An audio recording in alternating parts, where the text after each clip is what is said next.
नमस्कार दोस्तों, बहुत बहुत स्वागत है आप सभी का इस YouTube चैनल पर आरजीएस में।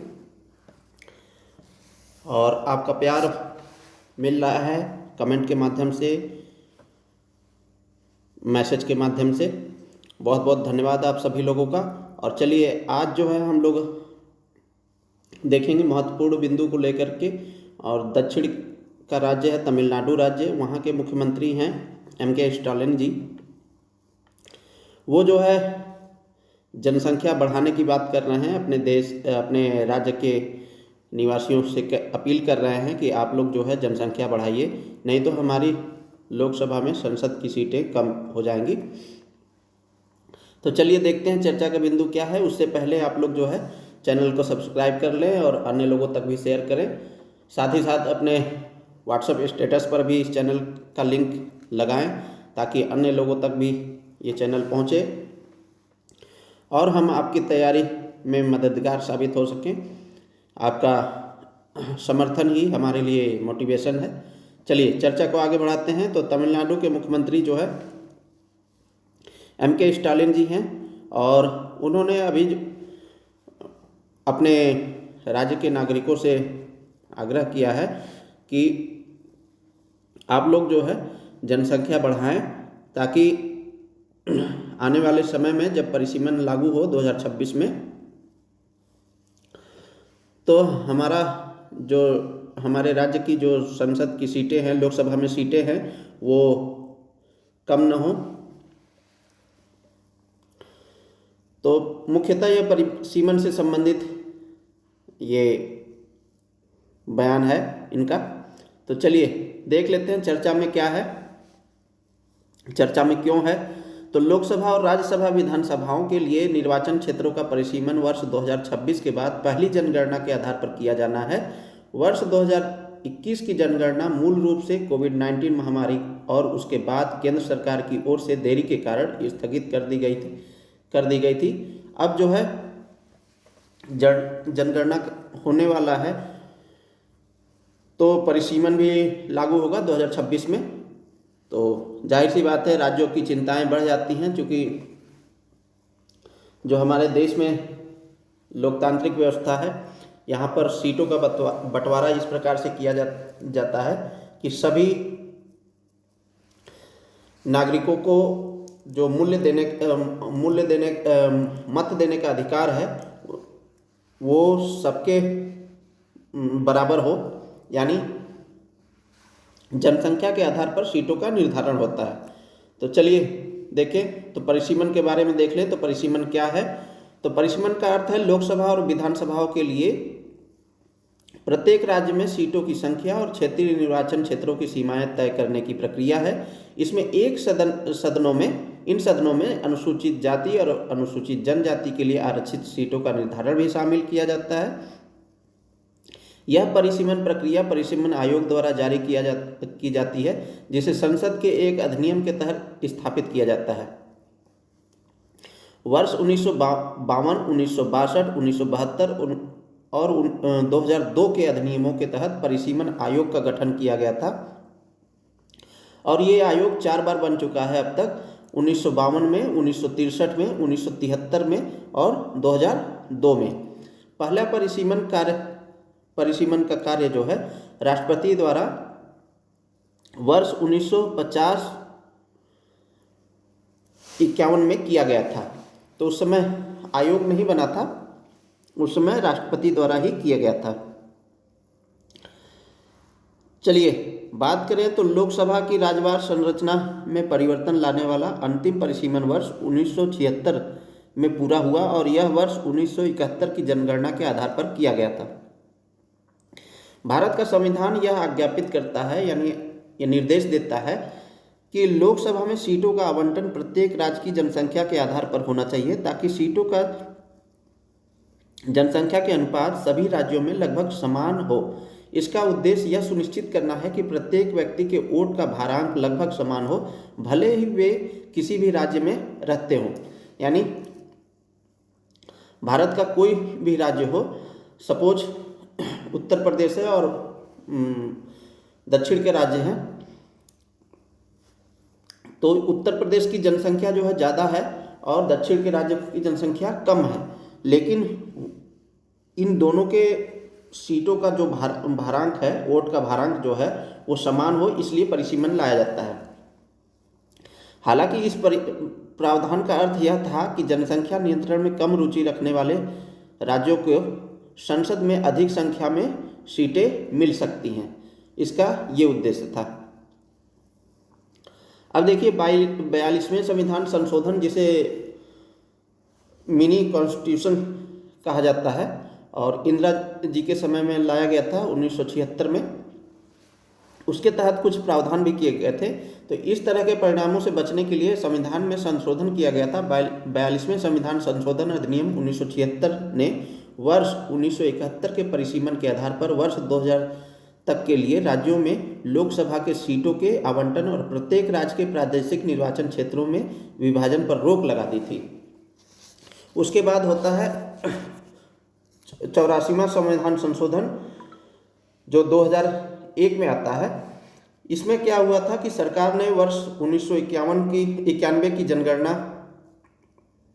के जनसंख्या आंकड़ों के आधार पर राज्यों में क्षेत्रीय निर्वाचन क्षेत्रों के पुनर्समायोजन और युक्तिकरण का अधिकार दिया था। फिर आता है 87वां संविधान संशोधन, और 2003 में उसके तहत जो है निर्वाचन क्षेत्रों के परिसीमन का प्रावधान वर्ष 2001 की जनगणना के आधार पर किया गया था, न कि वर्ष 1991 की जनगणना के आधार पर। तो अभी तो प्रेजेंट में यही लागू है। हालांकि यह लोकसभा में प्रत्येक राज्य को आवंटित सीटों की संख्या में बदलाव किए बिना किया जा सकता है। ठीक है, तो संवैधानिक प्रावधान भी है इसमें कुछ। हमारा भारतीय संविधान कुछ कहता है इसके संबंध में। अनुच्छेद 82 के तहत संसद प्रत्येक जनगणना के बाद एक परिसीमन अधिनियम बनाती है। कौन बनाता है? संसद बनाती है अनुच्छेद 82 के तहत। और अनुच्छेद 170 के तहत राज्यों को प्रत्येक जनगणना के बाद परिसीमन अधिनियम के अनुसार क्षेत्रीय निर्वाचन क्षेत्रों में विभाजित किया जाता है। तो अनुच्छेद 82 और 170 हमारे लिए इम्पोर्टेंट हो जाता है। अब देखिए क्यों महत्वपूर्ण है परिसीमन, तो ये इम्पोर्टेंट हो जाता है हमारे लिए। तो सबसे पहला प्रतिनिधित्व की बात आती है। तो परिसीमन जनसंख्या परिवर्तन के आधार पर सीटों की संख्या को समायोजित करके लोकसभा और राज्य विधानसभाओं में उचित प्रतिनिधित्व सुनिश्चित करता है। यानी जो वोट का भारांश है वो लगभग बराबर हो। यहाँ पर एक नागरिक एक वोट का मूल्य जो है, इसका सिद्धांत लागू होता है कि एक नागरिक का एक वोट का मूल्य समान हो। यहाँ पर हिस्सेदारी की भी बात आती है।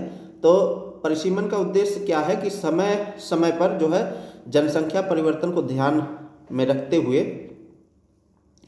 प्रदेश के निर्वाचन क्षेत्रों की सीमाओं को पुनः समायोजित किया जाए और विभिन्न क्षेत्रों के बीच सीटों का समान वितरण भी किया जाए। तो ये इसका दूसरा उद्देश्य है। और इससे जो है विशिष्ट क्षेत्रों के कम प्रतिनिधित्व या अधिक प्रतिनिधित्व को रोकने में मदद मिल सकती है। चलिए अगले महत्व की बात कर लें, महत्वता की। तो हमारे देश में जो SC/ST कम्युनिटीज हैं उनके आरक्षण से संबंधित प्रावधान किया गया है।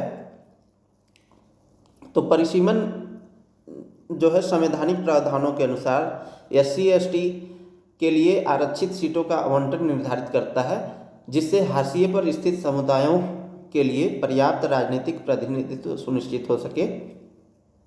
क्योंकि ये तात्विक समानता का आधार है, ये आरक्षण SC/ST को आरक्षण तात्विक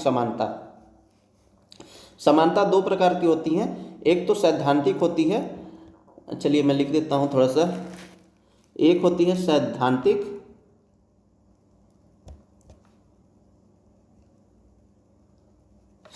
समानता और एक होता है तात्विक समानता। सैद्धांतिक समानता का मतलब कि जो संविधान में प्रवृत्त है, यानी जो संविधान में वर्णन है कि इनको आरक्षण दिया जाए, इनका विकास किया जाए, लेकिन तात्विक समानता का क्या है कि उसको अप्लाइड फॉर्म में देखना। ठीक है, तो चलिए इस पर हम कभी बाद में बात करेंगे। और अगले महत्व की बात करें तो संघवाद को बढ़ावा देना है। परिसीमन राज्यों के बीच क्या करता है कि राजनीतिक शक्ति के वितरण को प्रभावित करके संघीय सिद्धांतों को प्रभावित करता है। विभिन्न क्षेत्रों के बीच सद्भाव बनाए रखने के लिए जनसंख्या निर्धारित प्रतिनिधित्व और संघीय विचारों के बीच संतुलन बनाना आवश्यक होता है, ताकि जो है हमारा देश संघवाद की ओर अग्रसर हो सके। अगली कड़ी की बात करें तो जनसंख्या नियंत्रण के उपाय के रूप में भी इसे देखा जाता है। ऐतिहासिक रूप से वर्ष 1971 की गणना के आधार पर सीटों की संख्या को जो है स्थिर करने का उद्देश्य जनसंख्या नियंत्रण उपायों को प्रोत्साहित करना था। हालांकि अभी उस समय जो है परिसीमन प्रक्रिया बदलती जनसंख्या के संदर्भ में नीति प्रभावशीलता और निहितार्थ पर प्रश्न चिन्ह लगाती है, क्योंकि 1970 का समय वो समय है जब हमारी जनसंख्या तीव्र गति से बढ़ रही थी। तो राज्य को ये लग रहा था, यानी सरकार को ये लग रहा था कि इस तरीके से जनसंख्या बढ़ती गई तो हम जो है आने वाले समय में देश को प्रगति की ओर नहीं ले जा पाएंगे। तो जनसंख्या नियंत्रण के लिए उन्होंने प्रावधान किया था। चलिए आगे बढ़ते हैं। अब देखिए क्या है कि अभी जो है नए संसद भवन का उद्घाटन हुआ और इस उद्देश्य किया गया है। सरकार की मंशा ये है कि हो सकता है आने वाले समय में हमें सीटें बढ़ानी पड़े लोक संसद की, क्योंकि जनसंख्या जो है बढ़ती जा रही है, तो समान प्रतिनिधित्व मिल सके इसलिए सीटों को बढ़ाया जा सकता है। अगर नहीं बढ़ता है और 2026 में परिसीमन लागू होता है तो राज्यों पर क्या असर पड़ेगा। जैसे वर्तमान में यूपी में देखें तो 80 सीट है लोकसभा की, वो जो है 91 हो सकती है और यहाँ पर 11 सीट की बढ़ोतरी हो सकती है। वहीं तमिलनाडु की बात करें तो अभी वर्तमान में 39 सीट है, जब ये परिसीमन लागू होगा तो 31 सीट हो सकती है और 8 सीटों की कमी हो सकती है। अगर मान लीजिए कि संसद में लोकसभा की सीटें जो है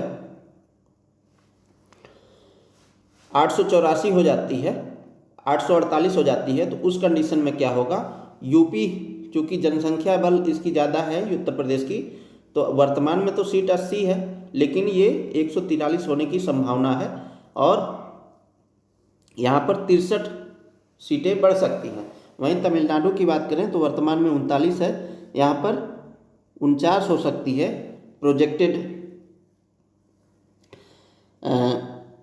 सीट्स के अनुसार, नंबर ऑफ सीट्स के अनुसार, और यहाँ पर 10 की बढ़ोतरी हो सकती है। तो आप देख सकते हैं कि 39 प्लस 10 यानी 49 सीट होंगे, उसके एवज में 143 जो है उत्तर प्रदेश जस्ट ट्रिपल के आसपास है। तो जब किसी भी पार्टी को, राजनीतिक पार्टी को सरकार बनानी होती है तो वो स्टेट वाइज तो निर्धारित नहीं करती है, उसकी कुल एमपीज कितने हुए उस पर निर्भर करता है कि वो सरकार बनाएंगे या नहीं बनाएंगे। तो ये आरोप लगाया जा रहा है कि जो भविष्य में परिसीमन लागू होगा, यदि दक्षिण के राज्यों की सीटें कम हुई और इनका प्रतिनिधित्व कम रहा तो आने वाली समय में सरकार उत्तर के राज्यों की ओर ज़्यादा ध्यान देंगी और दक्षिण के राज्यों की ओर कम ध्यान देंगी। इससे होगा क्या कि क्षेत्रीय असमानता उत्पन्न होगी और साथ ही साथ यहाँ पर संसाधनों के वितरण में भी भेदभाव किया जा सकता है।